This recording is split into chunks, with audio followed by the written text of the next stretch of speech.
Powell in To Die at Midnight.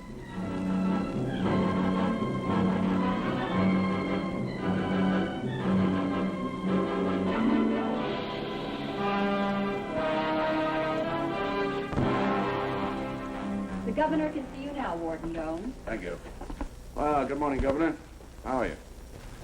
I'm here to ask for another stay of execution for Daniel Harson. I had an idea that's what you wanted. The answer is no.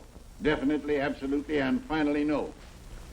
I stuck my political neck out to give Harson one reprieve a month ago. No new evidence, no reason at all except your personal request. I know that. I know the newspapers made a stink about it, and about my ideas of running a prison. They certainly did. I know all the other pat speeches, too. You're governor, I'm warden of state prison, but fundamentally, we're instruments of the state carrying out the due processes of law. Well, do you disagree with that? I most certainly do. Killing an innocent man isn't my job or yours either. Danny Harson had a fair trial. As warden of the state prison, it's your duty to society To electrocute him? Oh, come on, Bill, that won't hold water. I long ago gave up the idea of blaming the state for what I do as warden. What I do in the name of the state, I'm responsible for as an individual. That's between you and your conscience, Grover. Bill, Daniel Harson didn't kill that old woman. Ah, you're just carried away by sheer sentiment. I don't think I ever told you what first made me feel that Danny Harson was innocent. Didn't start with Danny. Really started with his wife. A young, sweet, unsophisticated, frightened little thing. Insisted on seeing me in my office as far back as last May. I'll never forget her. Mrs. Harson, unless you know something that wasn't brought out at the trial, you're wasting your time talking to me or anyone else. I do know something that wasn't in the trial, Mr. Warden. I know what's in Dan's heart. Dan never hurt nobody in his life. He ain't never gonna have no office like the governor's, like this one. And he ain't never gonna have no string of horses like Mrs. Ransom's old husband had. He's not an important man, Mr. Warden. But he's a good man. And he loved that poor old lady because she was good to me and Danny. I'm terribly sorry for you, Mrs. Harson. But there's nothing I can do to help you. Warden, talk to Dan. Listen to him. Look at him. Then maybe you'll know what I know. All right, I'll talk to him. But I'm afraid nothing will come of it. Oh, if you talk to him, you'll believe him. If you believe him, something will happen.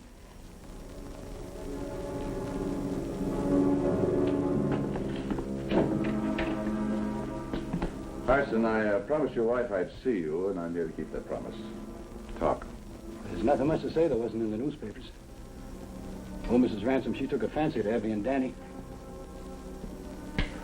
He's our boy. He's 4 now. When she found out we was hard up, she let us live in a little tenant house in her place, rent-free. She wasn't a rich woman, but she was generous with what she did have and mighty good to us. There was some question about hidden money, quite a large sum, wasn't there? Nobody ever found it, did they? Mrs. Ransom's husband had some racehorses one time or other, and folks always told her that he'd brought her a big lump of money he'd won, and she had it hid away. Well, I never saw no indication of it. I never believed it either. Okay, go on. The day she was killed, I fixed a trellis for her. And then I was going into Springdale to see a fellow about a job. The newspapers said you admitted you were drinking. The fellow had offered me the job, and we had a couple of drinks, but we were just celebrating. But you needed the money to get to Springdale. I went over to Mrs. Ransom's house to borrow it from her, and the door was open, so I stepped inside to call her. And then I heard some groaning upstairs. And when I went up, I found the poor old lady, and she was just lying on the floor. I picked her up and put her in the bed, and I picked up the hammer that had killed her, too. Turned out to be my hammer. I left it in a toolkit in the back porch. You still had it in your hand when you were arrested, as I remember. Yes, sir. Well, like I say, I'd been drinking some, and I was confused. I run out of the house and hollered. It's about all I remember until they locked me up. And that's it, Harson. That's all you want to tell me. Nothing you know you haven't mentioned. I know one thing, Warden. I know you're going to kill me for something I didn't do any more than you did. You're going to take me away from Evie and Danny. I don't know, Evie. It was just too beautiful a thing to happen to me, but she did. You know, when Danny came, I just figured that I was the luckiest and the richest man in the world. I made all kind of plans for him right off the bat. We were going hunting together and fishing together, and I was going to teach him how to play baseball, and he was going to go to school clean through college and become a great man. Warden, do you think there was enough money in Mrs. Ransom's house, in the whole world, to make me back out of that? Harson, the trial's over. I doubt if there's any chance, but I'll talk to the prosecutor, the sheriff, and the governor. I'll let you know if there's anything I can do. There's only one thing you can do, Warden. That's execute me.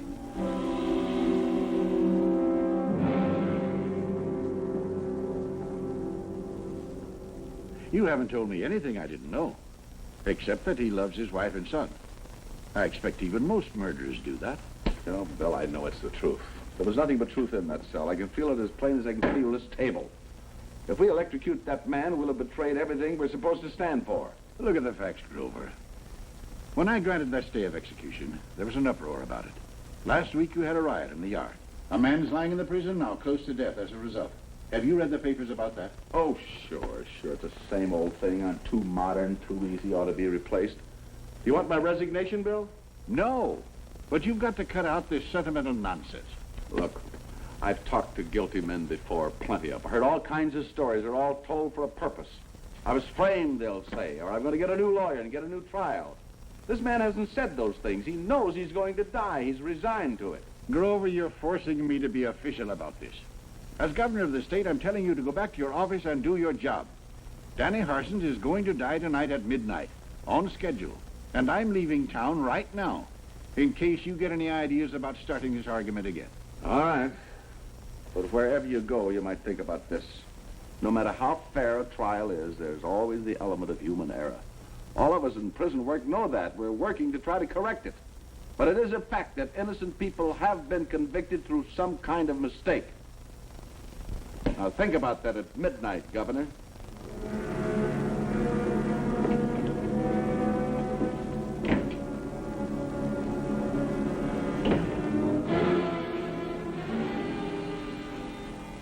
Well, it won't be long now. What? I say it won't be long till we send your friend on his way. What's the matter, Grover? You don't look well. Look, if you haven't got the heart for this job, why don't you let me take it over? I got the authority as the assistant warden. Now I know why I never liked you, Troy. Oh, really? I never knew you didn't like me, Grover. That'll put a different complexion on things around here. You've got to go by the book, haven't you? I don't believe in pampering convicts. A warden. Yeah, what is it, Captain? Cal Yancey, that con that was knifed in the yard a while back. Yeah. He's dying. He wants to see you. I'll be right there. I'll be in the hospital. Maybe he wants you to hold his hand.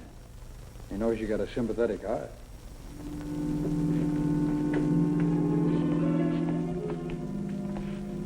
Hey, Todd. How do you feel, Yancey? Doc says I'm dying. Who cut you? Didn't send for you on account of that. The Harson kid. What about the Harson kid? He didn't kill that old dame. I did. He'll do it every time. He knows he's going to die anyway, so they'll confess to anything. Shut up, Troy. Cal, how'd you kill her? Didn't tell you nothing. Except I know I'm done for. Let you burn him without turning an eye. Make me believe you killed Mrs. Ransom. What did she look like? Just an old dame. Didn't have nothing worth dying for. Handful of old Nickels and a purse. She fought like they was emeralds. What'd you kill her with? It was a hammer. Picked it up in a toolkit on the back porch. Where'd you kill her? Bedroom. What'd the bedroom look like? What floor was it on? Was in a...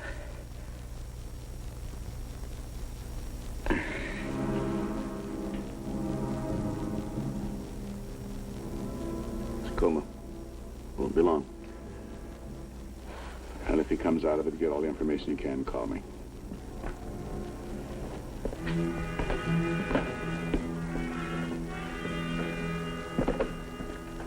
Jim. Yes, Warden. I want the governor. I don't think you'll find him at home, but you know the places he goes when he wants to hide. Try them all. Try his friends and keep right after him. It's about the Harson case. Grover, you aren't really going to fall for that old gag, are you? Yancey was just having his little joke. Well, maybe he was lying, but his confession will give the governor an excuse for stay of execution. You aren't going to find the governor. You gotta find him. But what if you do and he says no soap, Grover? What are you going to do then? I'll worry then. You're worried now. You just haven't got the heart for this job.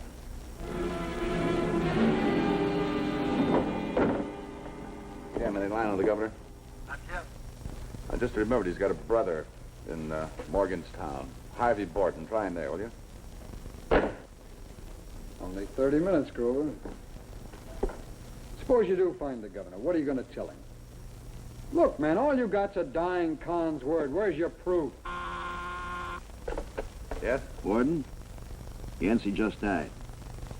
Before he died, he told me that Mrs. Ransom's room was upstairs, left front. And then he mumbled something about there being a horseshoe design on the wallpaper. Thanks, Doctor. Just before he died, Cal Yancey identified the wallpaper in Mrs. Ransom's bedroom. So what? That means if he's right about the wallpaper, he was in the room and he did commit the murder. Or he was lying with his last breath. Yeah, we'll see.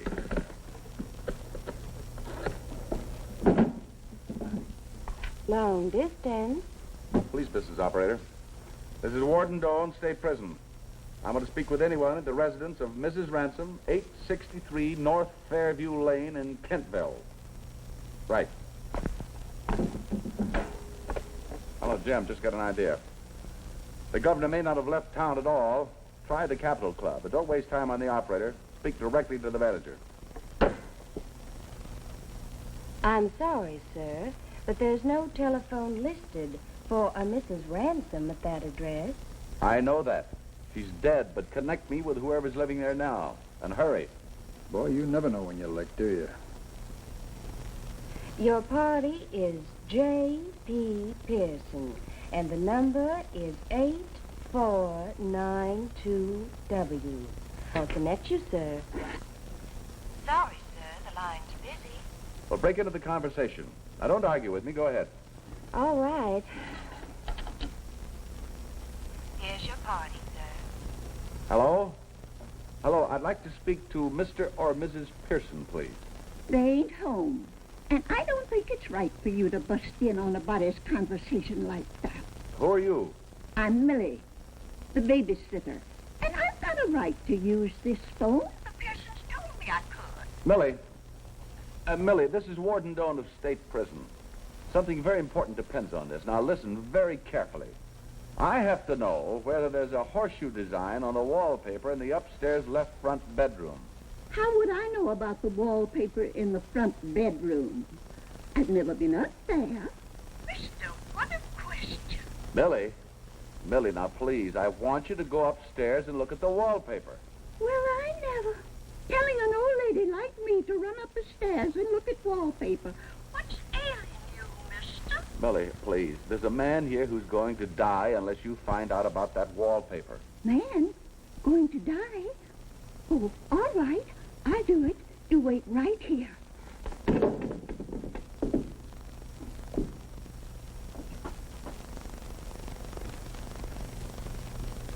Boy, Yancey really dreamed that one up. Horseshoe. What's bothering you? Horseshoes on an old lady's bedroom wallpaper? Who ever heard of such a cockeyed thing? Her husband, Martin Ransom, made and lost a fortune with a string of racehorses before he died. Why shouldn't there be horseshoes on the wallpaper?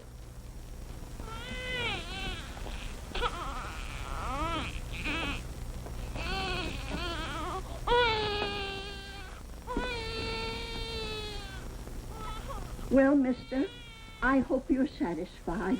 The baby's crying his head off, and the Pearson's going to be mad at me. And there's no horseshoes on that wallpaper in the bedroom. Only little pink roses. Thanks, Millie.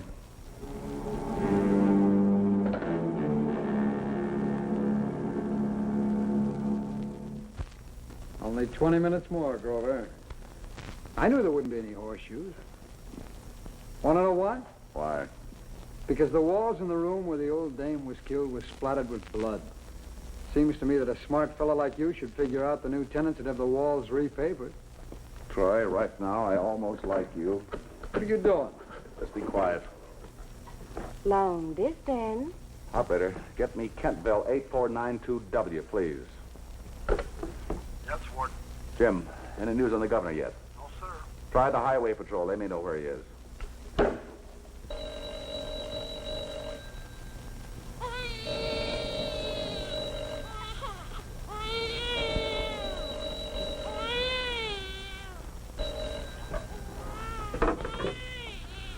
Hello? Millie, this is Warden Doan. Oh, it's you. Mister, you woke the baby again. Land's sake, can't anybody have any peace around here? I told you about the wallpaper. Millie, that bedroom must have been repapered. Mister, the baby's crying. I ain't got time to talk to you about Wallpaper? Millie, now listen to me. This is very important. I want you to do something for me. I want you to take a knife, go upstairs, and cut off a square of the wallpaper. Why on earth should I do that? Because if that second layer of paper has a horseshoe design on it, you will have saved a man's life. I can't go around destroying other people's property like that. What would the Pearsons think? He'll be proud of you, Millie. You'll be the most famous babysitter in the whole state. Now, please hurry. Well, if you say it's necessary. Only 17 minutes more, Grover. What do you think you're going to accomplish in that time? Suppose there is a horseshoe design on that wallpaper. You can't stop an execution on your own authority. And don't bother trying to get a hold of the governor where he is. There isn't any telephone. You know where he is? Sure, he's hunting lodge at Pinecrest. There's no phone there. Why didn't you tell me? I got to send a messenger for him. Oh, Grover, why don't you give up on this? That guy Harson's is guilty. Pinecrest? That's across the state line, isn't it? What of it? Yes, sir. Jim, forget Governor Borden. Get me Lieutenant Governor Jackson right away. What's the idea of waking up the lieutenant governor? What good do you think he can do you? Governor Borden's out of the state, isn't he? Just a few feet across the border, but he's still out of the state. So? So that makes Tom Jackson acting governor with full executive powers until Borden comes back. Hold that. Let me know the minute Millie comes on. Yeah? He's on the line. Hello, Tom. Grover Doan. Grover, what's the idea of waking me up in the middle of the night? Tom, Governor Borden is out of the state, so that makes you acting governor. So what? I want you to issue a stay of execution in the Harson case. I think I have proof that he's innocent. A convict just made a deathbed confession. Grover, I can't take that kind of action without consulting the governor. Tom, do you want the death of an innocent man on your hands? No. Here, Grover. Here she is. Hold on, Tom. I think I've got the proof right here on the other line. Yes, Millie? I did what you told me to. I ruined the Pearsons' wallpaper, and heaven knows what they're going to say to me. And the baby's fretful. Millie! Mercy, don't shout. I was going to tell you that there's only one layer of wallpaper, and that has no horseshoes on it. Only little roses. Thanks, Millie. Hello, Tom. Tom, something's gone wrong, but I'm sure it's something I can straighten out if you'll just give me a half an hour. You've got to issue that stay of execution. Listen, Grover, I know your attitude in the Harson case. You're not going to take advantage of a legal trick to put me on the spot. Execute him.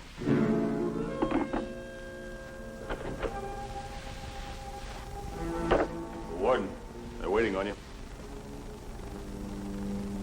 What's the matter, Warden? You sick? Yeah, he's sick. Sick to his stomach. Maybe I'd better take over, Grover. Go!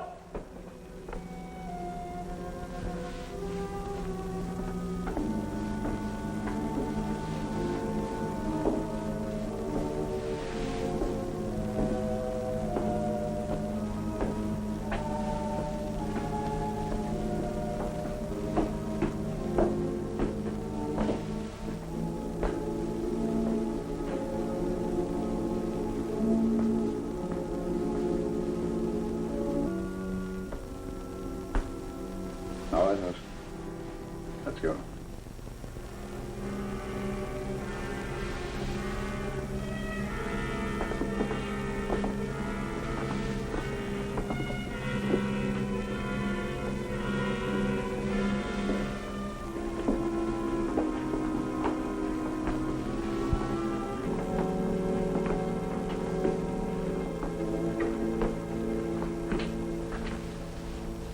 Thanks, Warden. For trying. Put him back in his cell. What? Put him back in his cell. The execution's off. You've gone nuts, Grover. You haven't got the authority to call off an execution. I'm warden here. Put him back in his cell. Now, wait a minute! The warden's gone out of his mind. I'm going to take charge here, Grover. I'll bring that guy. Now, put him back in his cell.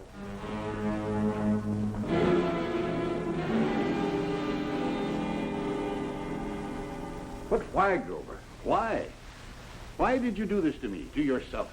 I looked in the kid's eyes and realized that in a few minutes I was going to kill him in your name and in the name of all the people of this state, and I couldn't go through with it. I still think he's innocent. All you did was to prolong the agony. I'll have to ask for your resignation and appoint Troy Walker as acting warden. Harson will be executed tonight. So what good have you done, Grover? Well, I flushed you out of hiding. I thought you'd listen to reason and give Harson another stay of execution. On the basis of a deathbed confession that you yourself proved to be a lie? No, Grover. The corridor's full of newspapermen waiting for a statement. And this time, even I can't help you.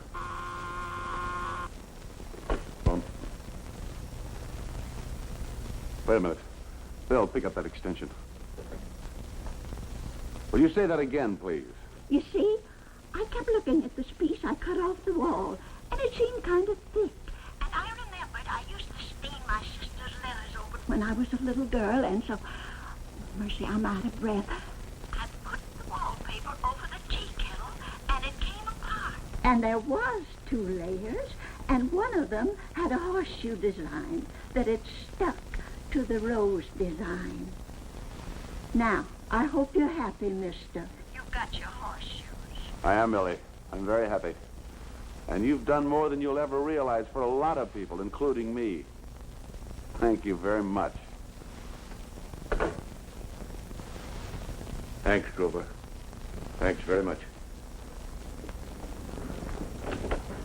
Come on in, boys. What's the latest, Governor? Walker here says he's the warden and Doan's out. Walker is no longer connected with this prison. The warden's in charge here. He'll make the statement.